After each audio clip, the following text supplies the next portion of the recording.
ಬ್ರೇಕ್ನ ನಂತರ Karnataka 28 clear picture ವಿಶೇಷ ಕಾರ್ಯಕ್ರಮಕ್ಕೆ ಮತ್ತೊಮ್ಮೆ ಸ್ವಾಗತ. ಮೈಸೂರು ಲೋಕಸಭಾ ಕ್ಷೇತ್ರ 2 ಸಲ ಸಂಸದರಾಗಿ ತುಂಬಾ ಒಳ್ಳೆ ಕೆಲಸ ಮಾಡಿದ್ದ ಪ್ರತಾಪ್ ಸಿಂಹರಿಗೆ ಟಿಕೆಟ್ ನಿರಾಕರಿಸಿ ಯದುವೀರ್ ಒಡೆಯರ್ಗೆ ಬಿಜೆಪಿ ಟಿಕೆಟ್ ಕೊಡ್ತು. ಆ ಕಾರಣಕ್ಕಾಗಿ ದೊಡ್ಡ ಮಟ್ಟದಲ್ಲಿ ಚರ್ಚೆಯಾದಂತಹ ಕ್ಷೇತ್ರ ಇದು.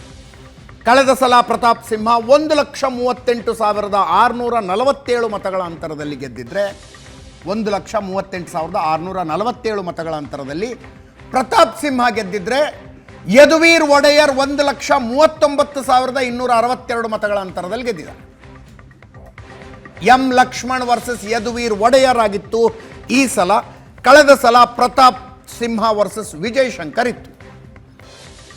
ಮಡಿಕೇರಿ, ವಿರಾಜಪೇಟೆ, ಪಿರಿಯಾಪಟ್ಟಣ, ಹುಣಸೂರು, ಚಾಮುಂಡೇಶ್ವರಿ, ಕೃಷ್ಣರಾಜ, ಚಾಮರಾಜ, ನರಸಿಂಹರಾಜ ಕ್ಷೇತ್ರಗಳ ಬಗ್ಗೆ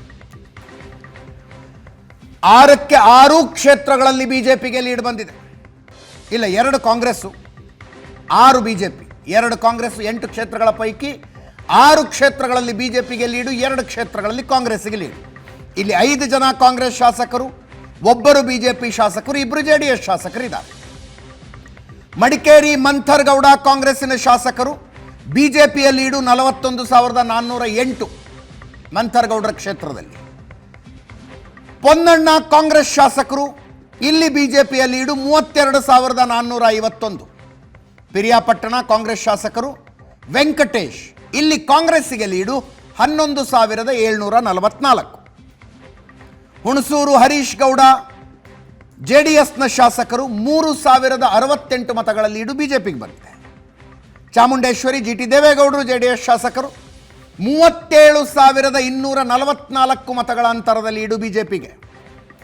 ಕೃಷ್ಣರಾಜ ಬಿಜೆಪಿ ಶಾಸಕರು ಟಿಎಸ್ ಶ್ರೀವತ್ಸ 54,425 ಮತಗಳ ಅಂತರದ ಲೀಡ್ ಬಿಜೆಪಿಗೆ ಬಂದಿದೆ.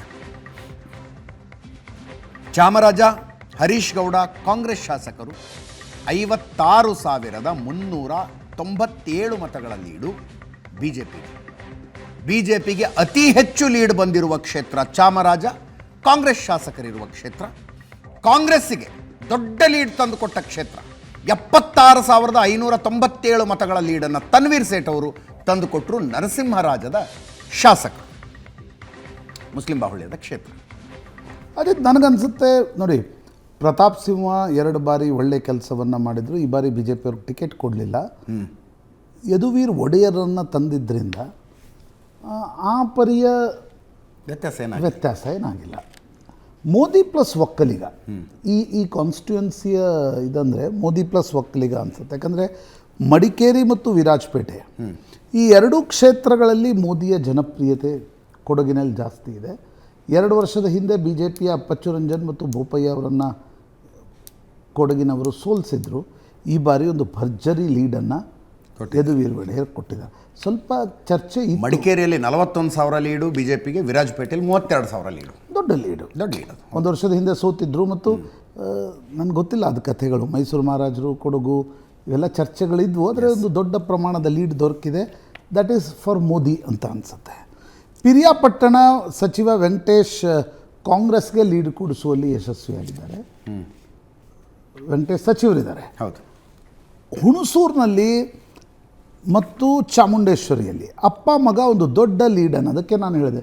ಒಕ್ಕಲಿಗರು ದೊಡ್ಡ ಪ್ರಮಾಣದಲ್ಲಿ ಒಕ್ಕಲಿಗ ಕ್ಯಾಂಡಿಡೇಟ್ ಇದ್ದರೂ ಕೂಡ ಬಿ ಜೆ ಪಿ ಜೊತೆಗೆ ಬಂದಿದ್ದಾರೆ. ಅಥವಾ ಅದನ್ನು ಈಗ ನೋಡಿ, ಪ್ರತಾಪ್ ಸಿಂಹ ನಿಂತಾಗ ಒಕ್ಕಲಿಗರು ಅಂತ ಹೇಳ್ಬೋದು. ಯದುವೀರ್ ಒಡೆಯರ್ಗೆ ಆ ರೀತಿಯ ಜಾತಿಯ ಟ್ಯಾಗ್ನಿಂದ ಅವರನ್ನು ನೋಡಲ್ಲ ಅನ್ನೋದು ಲೆಕ್ಕಾಚಾರದಲ್ಲಿ OBC ಬರ್ತಾರೆ, ಯಾದವ ಅಂತ ಬರುತ್ತೆ. ಬಟ್ ಅಂದರೆ ಜಾತಿಯನ್ನು ಮೀರಿದ್ದು ಅಂತ ಆ ವಂಶಕ್ಕೆ ಅದೊಂದು ರೀತಿಯಾಗಿರ್ತಕ್ಕಂಥದ್ದು ಇದೆ. ಬಟ್ ಜಿ ಟಿ ದೇವೇಗೌಡರು, ಹರೀಶ್ ಗೌಡರು ಇಬ್ಬರು ಒಂದು ಜಿ ಟಿ ದೇವೇಗೌಡರು ಚಾಮುಂಡೇಶ್ವರಿಯಲ್ಲಿ 37,244 ಸಿದ್ದರಾಮಯ್ಯನವರ ಹಳೆಯ ಕ್ಷೇತ್ರ ಇದು. ಅವರನ್ನೇ ಸ್ವತಃ ಜನ ಸೋಲಿಸಿದ್ರು. ಹೌದು. ಹೀಗಾಗಿ ಜಿ ಟಿ ದೇವೇಗೌಡರು, ನಂಗೆ ಒಕ್ಕಲಿಗರು ಅನ್ನೋಕ್ಕಿಂತ ಜಿ ಟಿ ದೇವೇಗೌಡರು ಹಿಂದೆ 2 ಬಾರಿ ಪ್ರತಾಪ್ ಸಿಂಹಗೂ ಸಹಾಯ ಮಾಡಿದರು. ಈ ಬಾರಿ ಯದುವೀರ್ ಒಡೆಯರ್ಗೂ ಸಹಾಯ. ಸಿಂಹರಿಗೆ ಸಹಾಯ ಒಳ ಒಪ್ಪಂದ, ಅದು ಈ ಸಲ ಹಂಗೇನಿಲ್ಲ, ಓಪನ್ ಆಗಿ ಮಾಡಿದರು. ಕೃಷ್ಣರಾಜ, ಚಾಮರಾಜ ಇವೆರಡೂ ಕ್ಷೇತ್ರಗಳು ಬಿ ಜೆ ಪಿ ಸತತವಾಗಿ ಗೆದ್ದುಕೊಳ್ತಾ ಇತ್ತು. ಅಂದರೆ ಚಾಮರಾಜ ಸ್ವಲ್ಪ ಒಂದು ಸಲ ಕಾಂಗ್ರೆಸ್ಸು, ಒಂದು ಸಲ ಬಿ ಜೆ ಪಿ. ಕೃಷ್ಣರಾಜ ಈ ಬಾರಿ ರಾಮದಾಸರನ್ನು ಚೇಂಜ್ ಮಾಡಿ ಶ್ರೀವತ್ಸರನ್ನು ತಂದಿತ್ತು, ಶಾಸಕರಾಗಿದ್ದರು. ಕೃಷ್ಣರಾಜ ಸ್ವಲ್ಪ ಬ್ರಾಹ್ಮಣ ಬಾಹುಳ್ಯ ಕ್ಷೇತ್ರ ಕೂಡ ಹೌದು. ಎರಡೂ ಕ್ಷೇತ್ರಗಳಲ್ಲಿ ಬಿ ಜೆ ಪಿಗೆ ಒಂದು ಭರ್ಜರಿ ಜಯ ಸಿಕ್ಕಿದೆ. ನರಸಿಂಹರಾಜ ಮುಸ್ಲಿಂ ಬಾಹುಳ್ಯ ಕ್ಷೇತ್ರ. ಕಾಂಗ್ರೆಸ್ಗೆ ದೊಡ್ಡ ಲೀಡ್ ಸಿಕ್ಕಿದೆ. ಆದರೆ ನನಗನ್ಸುತ್ತೆ ನೋಡಿ, ಸಿದ್ದರಾಮಯ್ಯನವರು ಮುಖ್ಯಮಂತ್ರಿ ಆದ ನಂತರ ಸರಿ ಅವರು ವರುಣಾ ಕ್ಷೇತ್ರ ಅಲ್ಲಿ ಬರುತ್ತೆ, ಆದರೆ ಚಾಮುಂಡೇಶ್ವರಿಗೂ ಅವರು ಹಿಂದೆ ಚಾಮುಂಡೇಶ್ವರಿಯಿಂದಲೇ ಸ್ಪರ್ಧಿಸ್ತಾ ಇದ್ದರು. ಡಿಲಿಮಿಟೇಷನ್ ನಂತರ ವರುಣಾಕ್ಕೆ ಹೋದರು. ಸಿದ್ದರಾಮಯ್ಯನವರು ಕಾಂಗ್ರೆಸ್ನಲ್ಲಿ ಮುಖ್ಯಮಂತ್ರಿ ಆದ ನಂತರ 2013ರಲ್ಲಿ ಇದು 3ನೇ ಚುನಾವಣೆ. 18ರಲ್ಲಿ ಅವರು 19ರಲ್ಲಿ ಅವರು ಮುಖ್ಯಮಂತ್ರಿ ಇರಲಿಲ್ಲ, ಆದರೆ ಕಾಂಗ್ರೆಸ್ JDS ಮೈತ್ರಿ ಇತ್ತು. 3 ಚುನಾವಣೆಗಳಲ್ಲಿ ಅವ್ರಿಗೆ ಮೈಸೂರನ್ನು ಗೆಲ್ಲಿಸ್ಕೊಳ್ಳೋದಕ್ಕೆ ಆಗ್ತಾ ಇಲ್ಲ. ಅವ್ರು 10 ದಿನ 12 ದಿನ ಹೋಗಿ ರೆಸಾರ್ಟ್ಗಳಲ್ಲಿ ಕುಳಿತು ಬೇರೆ ಬೇರೆ ನಾಯಕರನ್ನು ಕರೆದು BJP ನಾಯಕರನ್ನು ಕೂಡ HV ರಾಜೀವ್ರನ್ನೆಲ್ಲ ಕಾಂಗ್ರೆಸ್ಸಿಗೆ ತೆಗೆದುಕೊಂಡರೂ ಕೂಡ ಮೈಸೂರನ್ನು ಸಿದ್ದರಾಮಯ್ಯನವರಿಗೆ ಗೆಲ್ಲಿಸ್ಕೊಳ್ಳೋಕ್ಕಾಗ್ತಾ ಇಲ್ಲ. ಈಗ ಆ್ಯಕ್ಚುಲಿ ವರುಣ ಚಾಮರಾಜನಗರಕ್ಕೆ ಬರುತ್ತೆ ಅಂತ ಟೆಕ್ನಿಕಲಿ ಹೇಳ್ಬೋದು, ಆದರೆ ಇಡೀ ತವರು ಜಿಲ್ಲೆ. ಆದರೆ ರಾಜ್ಯದ ದೃಷ್ಟಿಯಿಂದ ನೋಡುವಾಗ ಸಿದ್ದರಾಮಯ್ಯ ಮೈಸೂರನ್ನು ಗೆಲ್ಲಿಸ್ಕೊಡ್ತಾರಾ ಅಂತಕ್ಕಂಥದ್ದು. ಬಟ್ ನನಗನ್ಸುತ್ತೆ ಅಜಿತ್, ಯದುವೀರ್ ಒಡೆಯರ ವಿರುದ್ಧ ಲಕ್ಷ್ಮಣ್ ತುಂಬ ಲೈಟ್ ವೇಟ್ ಇರ್ಬೋದು. ಕಾಂಗ್ರೆಸ್ನ ಕಾರ್ಯಕರ್ತ ಪ್ರತಾಪ್ ಸಿಂಹ ವಿರುದ್ಧ ಸತತ ಪತ್ರಿಕಾಗೋಷ್ಠಿಗಳನ್ನು ಮಾಡ್ತಾಯಿದ್ರು. ಆದರೆ ಯದುವೀರ್ ಒಡೆಯರಂಥ ಹೈ ಪ್ರೊಫೈಲ್ ಕ್ಯಾಂಡಿಡೇಟನ್ನು BJP ಕೊಟ್ಟಾಗ ಲಕ್ಷ್ಮಣ್ ಪ್ರತಾಪ್ ಸಿಂಹರನ್ನು ಟೀಕಿಸ್ತಾರೆ ಅನ್ನುವ ಕಾರಣಕ್ಕೋಸ್ಕರ ಅವ್ರಿಗೆ ಟಿಕೆಟ್ ಕೊಡಬೇಕು ಅನ್ನೋದನ್ನು ಕಾಂಗ್ರೆಸ್ ನಿರ್ಧಾರ ಮಾಡಿತ್ತು. ನನಗನ್ಸುತ್ತೆ ನಾನು ಆಂಟಿಸಿಪೇಟ್ ಮಾಡಿದ್ದೆ BJP ಟಿಕೆಟ್ ಬದಲಾಯಿಸ್ತಾ ಕಾಂಗ್ರೆಸ್ ಬದಲಾಯಿಸುತ್ತೆ ಅಂತ. ಬಟ್ ಹೆವಿ ವೇಟ್ ತಗೊಂಡ್ಬರ್ತಾರೆ. ಬಟ್ ಬದಲಾಯಿಸಲಿಲ್ಲ. ಸಿದ್ದರಾಮಯ್ಯ ಏನು ಹೇಳಿದ್ರು, ಮಹಾರಾಜನ ವಿರುದ್ಧ ನಾವು ಒಬ್ಬ ಸಾಮಾನ್ಯ ಕಾರ್ಯಕರ್ತ, ಅದು ರೆಸೊನೇಟೇ ಆಗಲಿಲ್ಲ. ಕರೆಕ್ಟ್, ಅದು ರೆಸೊನೇಟ್ ಆಗಲಿಲ್ಲ. ಹೌದು. ಮತ್ತು ನನಗನ್ಸುತ್ತೆ ಆಮೇಲೆ 45 ವರ್ಷಗಳ ನಂತರ ಒಕ್ಕಲಿಗರಿಗೆ ಕೊಟ್ಟಿದ್ದೀವಿ ಇಲ್ಲಿ ಟಿಕೆಟನ್ನು ಕಾಂಗ್ರೆಸ್ನವರು ಅಂತ ಒಂದು ಶುರು ಮಾಡೋದು. ಅದು ಏನು, ಅದು DK ಶಿವಕುಮಾರ್ ಹೇಳಿದರು, 45 ವರ್ಷಗಳ ನಂತರ ನಾವು ಕೊಡ್ತಾ ಇದ್ದೀವಿ ಅಂತ.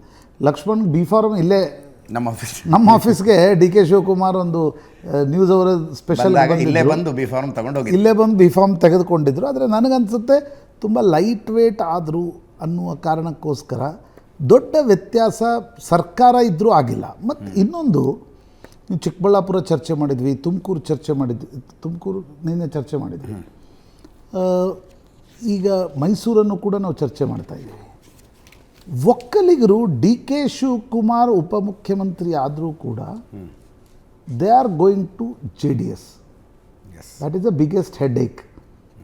DK ಶಿವಕುಮಾರ್ ಏನು ಹೇಳ್ತಾ ಇದ್ರು, ಒಕ್ಕಲಿಗರ ನಾಯಕನಾಗಿ ನಾ ಹೊರಹೊಮ್ಮಿದ್ದೀನಿ, JDS ಮುಗದೇ ಬಿಡ್ತು ಅನ್ನುವ ರೀತಿಯಲ್ಲಿದ್ದಾಗ JDS BJP ಜೊತೆ ಮೈತ್ರಿ ಮಾಡಿಕೊಂಡು ಒಕ್ಕಲಿಗರ ಎಲ್ಲ ಕ್ಷೇತ್ರಗಳನ್ನು ಗೆದ್ಕೊಳ್ತಾ ಇದೆ.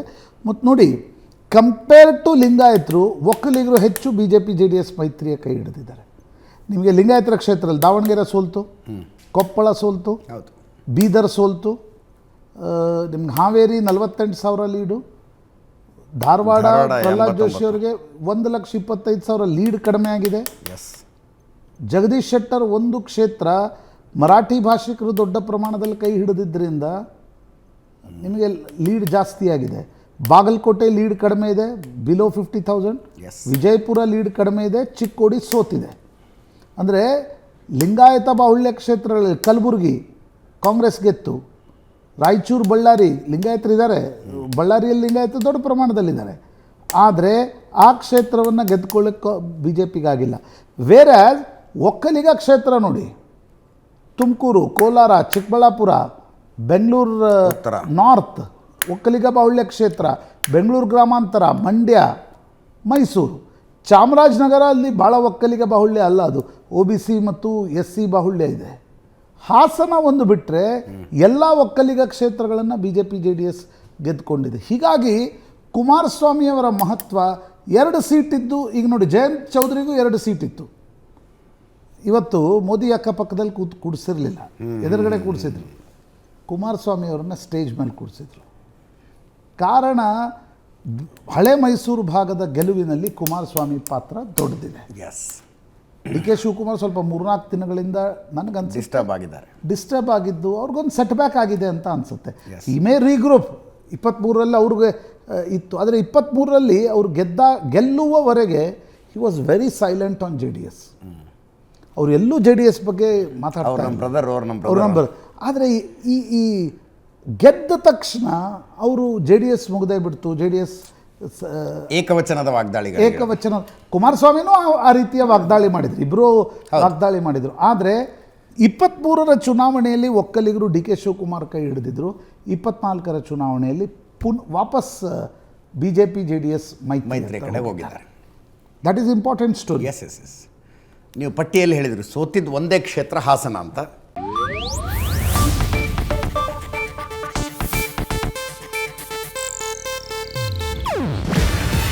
ಇದು ಏಷ್ಯಾನೆಟ್ ನ್ಯೂಸ್ ನೆಟ್ವರ್ಕ್ ಪ್ರಸ್ತುತಿ. ನೀವು ನೋಡ್ತಿದ್ದೀರಾ ಏಷ್ಯಾನೆಟ್ ಸುವರ್ಣ ನ್ಯೂಸ್.